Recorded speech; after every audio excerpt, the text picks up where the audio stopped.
What's going on, everyone? This is Jason at SportsBoxBreaks.com coming to you live on 10/22/2021. I'm doing a hit recap from our 2021 Panini Certified Football 4-box break number 12. Guys, 13 and 14 came out of the same case.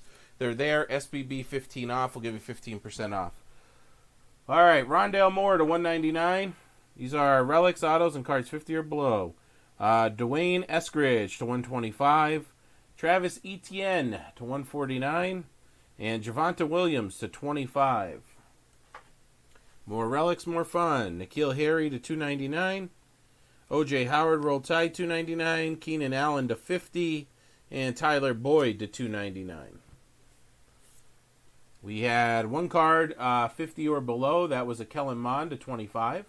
I will sleeve all numbered cards. Autos to 35. Dexter Manley.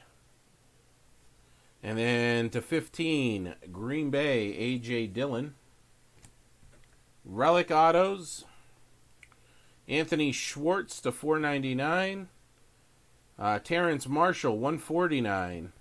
Nico Collins, 349.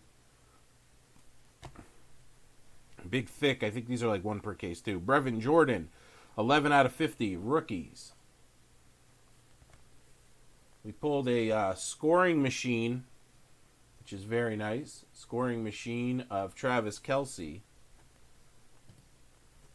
And last but not least, we've got a rookie roll call. Rookie roll call to 99 of Najee Harris. And how about a Mac Jones to 199? All right, guys, that'll do it. We've got more on the site, like I said. Check it out, and let's get it filled up.